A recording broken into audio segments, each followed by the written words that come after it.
And we are live. Welcome to CryptoLaw TV. I'm John Deaton, the founder of CryptoLaw and your host for this brief live stream. I'm coming live from Fox Business Green Room, and uh, I know I warned Charlie that he's probably going to get picked on Twitter because of the opening of that segment, so he's prepared for that. Today's topic really is to address what XRP holders has known for over 2 years, and that is the SEC is coming after all of crypto.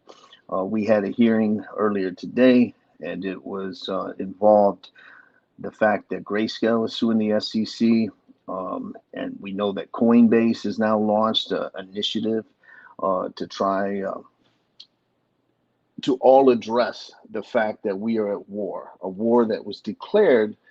Unfortunately, a lot of people didn't pay attention because they let the SEC engage and divide and conquer, and that war began on December 22nd of 2020.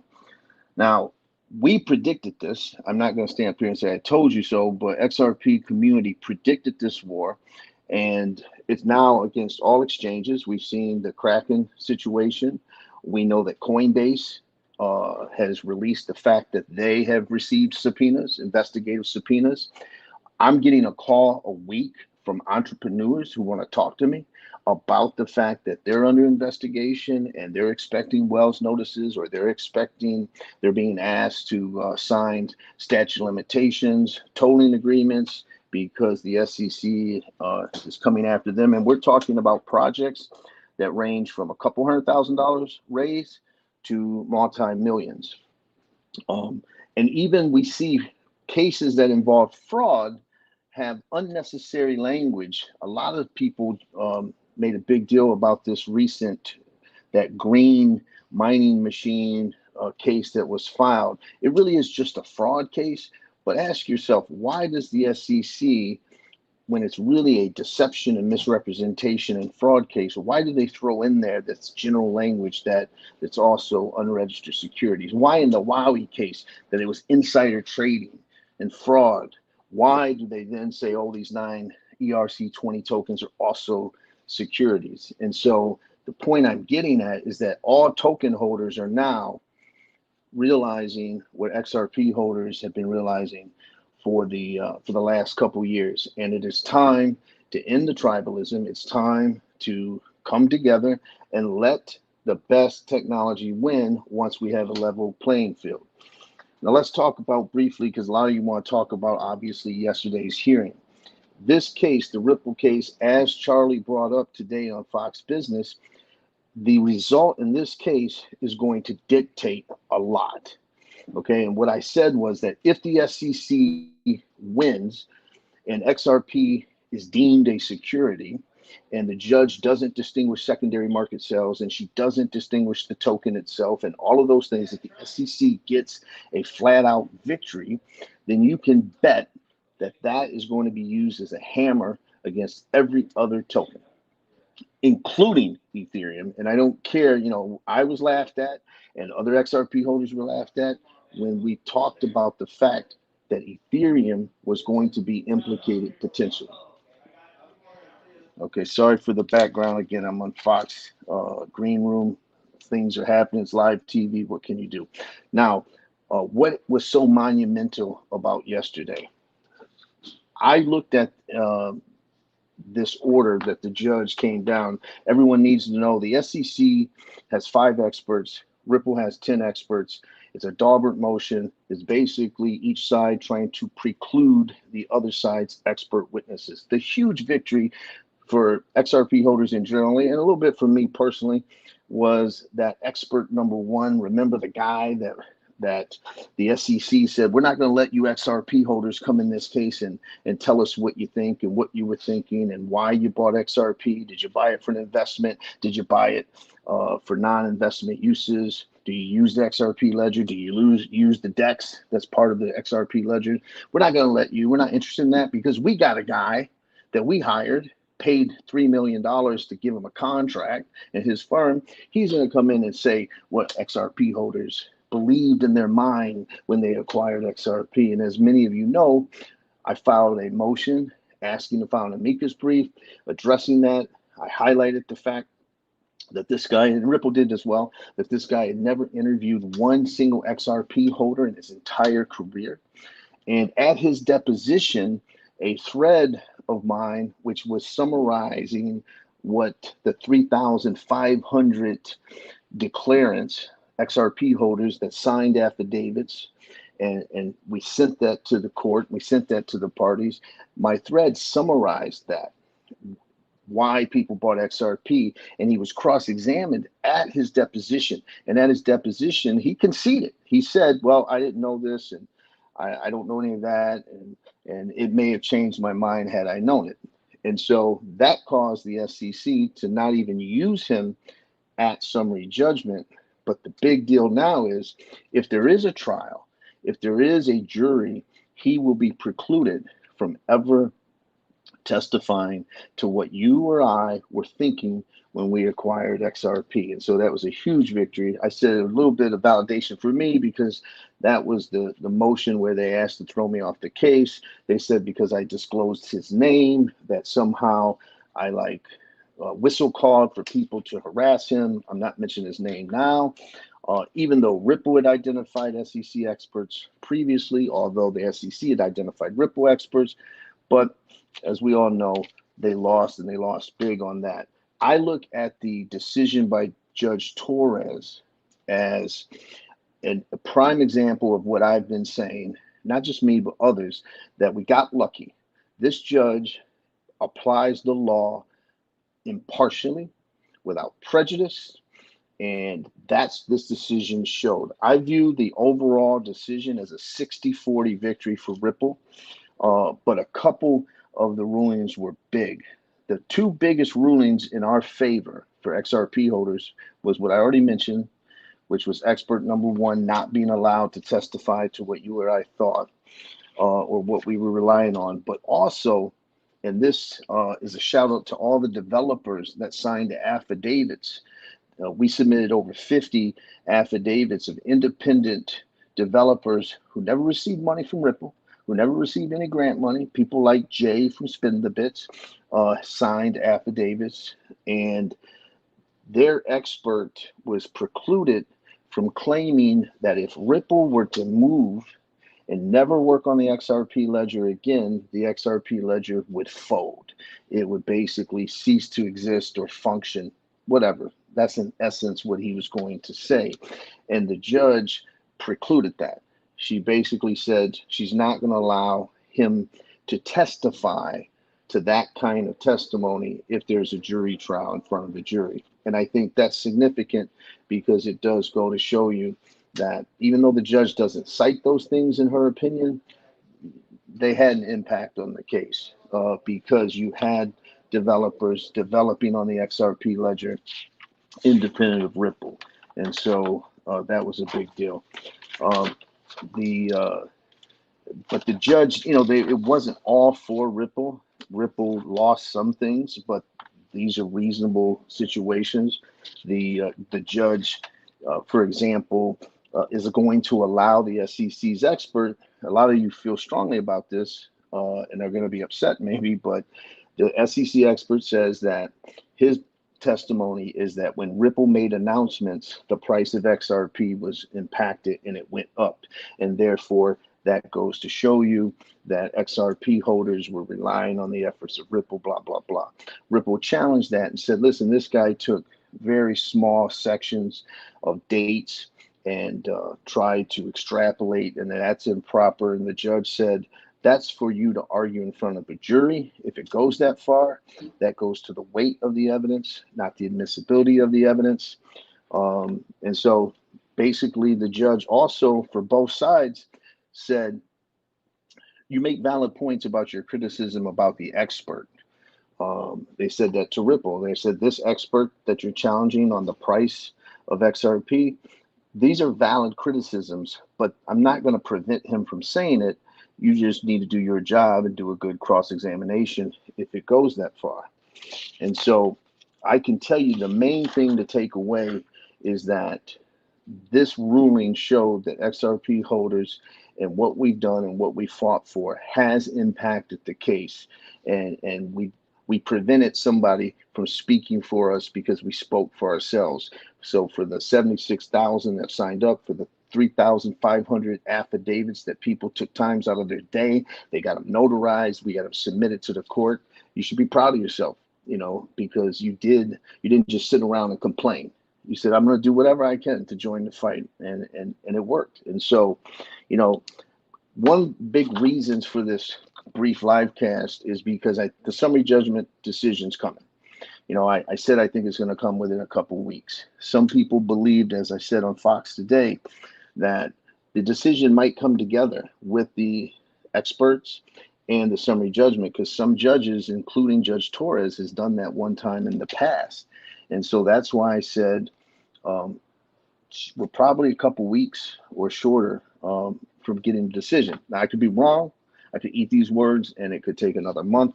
Who knows? But I think you have to prepare yourself, though, for not, I guess, resolution, in the sense that I read this decision and I already went on record to say that there is a chance that there's going to be a jury trial. And I think that has increased. For example, what could this Judge Torres say that needs to be decided? Usually in a library case or other kick case or these other cases, if both sides agree on the facts enough, the judge can decide it as a matter of law, and there is no need for a jury. But if there's too much conflicting evidence, then a jury needs to decide which evidence is more credible and more reliable than the other side. Battle of experts, for example. But here's an example. The SEC does not have an expert to say what you or I were thinking when we acquired XRP. We have an amicus brief filed that talks about non-investment use of the XRP ledger and how XRP is being used for payroll, XRP is being used to substitute fiat, XRP is being used for cross-border remittance, peer-to-peer off the XRP ledger. All of those things that we discussed, the judge could say that the SEC's motion for summary judgment is denied because they didn't prove their case at summary judgment, and now they have to prove that there was no non-investment use for XRP. And so therefore that whole issue could be something that has to get tried. Ripple in their papers stated that the fair notice defense was a jury issue, that it's up to the jury to decide whether or not Ripple received fair notice. That's a factual issue. Now, just to remind everyone, you don't get the fair notice defense unless XRP was deemed a security, not deemed, but Ripple sold XRP as a security. And so if the judge says Ripple sold XRP as a security, then Ripple's fair notice defense kicks in and says, yeah, but we didn't get fair notice.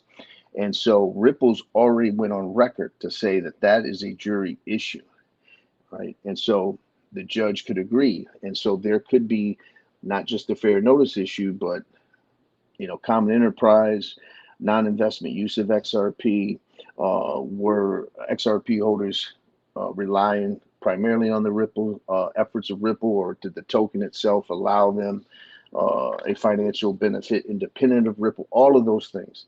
And so if that happens, you may not get the result you want, because the judge would then simply say, here is a decision. These issues must be decided before a jury, can't be decided until a jury trial is held and factual issues are determined.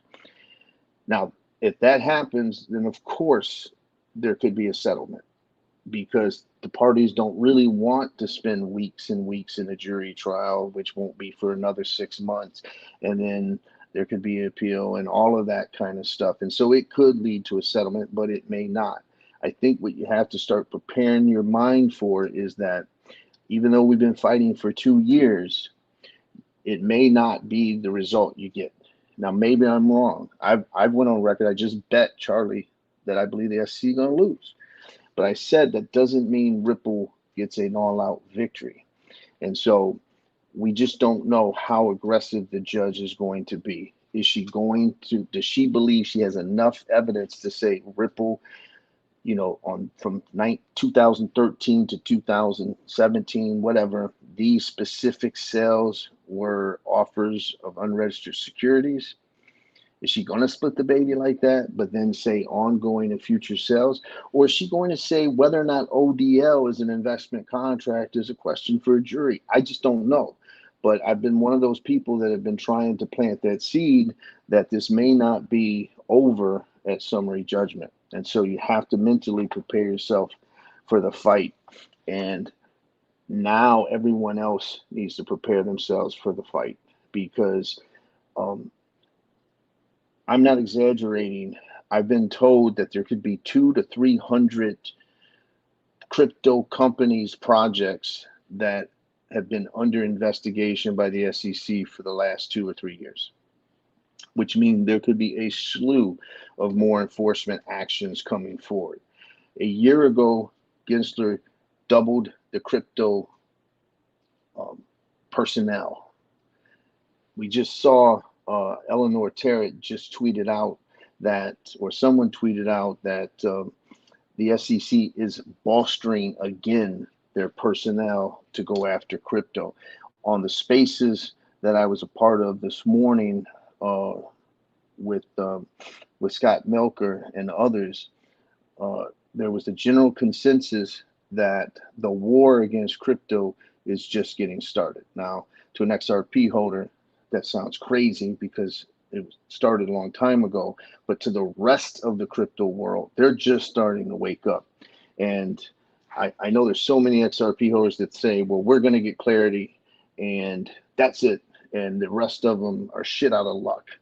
And maybe that happens and maybe it doesn't happen. And so what everyone needs to understand is that it's the SEC that's the enemy. I think I'm starting to even see a crack in Bitcoin maxis starting to see, where they possibly shouldn't be cheering Gary Gensler on, just because he's going after it. Because, I guarantee we're going to see Bitcoin come under attack. It won't be on the same type of attack, but I guarantee you we see the energy consumption issue raised up by tenfold in the next few months. And so the last thing I'll talk about is Congress. Go to Congress, and we use the Congress Connect to Congress app. Join the organization that's for retail holders who are implementing a lobbying, because it's the only thing you can do. Everybody can say, hey, I got nothing to do. It's not going to make a difference. Or you can actually say, I'm going to do what I can. And that's all we can do. And so use Connect to Congress. We have to push these congressional people to do their job and oversight. If you're in Massachusetts and you learn that Elizabeth Warren gives Gary Gensler the questions and the suggested answers and then says, I hope I didn't make it rough for him, you need to be attacking that and sending letters and doing everything you can to make noise about it. And so I'm not trying to be pessimistic. I just want everybody to understand that the summary judgment's coming, and maybe I'll be wrong, and I hope I'm wrong, and I hope that it's a complete victory for XRP holders and that the judge just destroys the SEC and XRP gets clarity and we move forward, and then it destroys the momentum for the SEC. But I believe that's probably unlikely, and that we may have to get ready for the next battle. And there's a reason that the Brad Garlinghouse or Stuart Alderati are coming out telling you, if Ripple loses, we're appealing it immediate. There's a reason people are bringing up the Supreme Court. We're not getting legislation before the summer of 2025. I'll bet any amount of money on that. And so that means these federal court decisions are going to give us our regulation, unfortunately. And this Ripple case, very well could go to the Supreme Court. We could be in for a trial. And if everyone's just anticipating that this war of 2 years is going to be over when the summary judgment decision comes down, I'll be the first one to buy rounds if that happens. But otherwise, I think you need to prepare yourself otherwise. Um, I was hoping Charlie tonight was going to say, I saw your shirt. And I was going to tell him, well, I've been fighting tribalism. I have an XRP shirt. I have ETH underwear on, and I got Bitcoin socks. I won't show you the underwear, but for what it's worth, I know a lot of XRP holders are not wanting. They were chastised and they were cast out, and they're the last that want to allow the others to come in and join this fight. But I'm telling you, we need them, and we've got to end the tribalism. With that, everybody have a good night.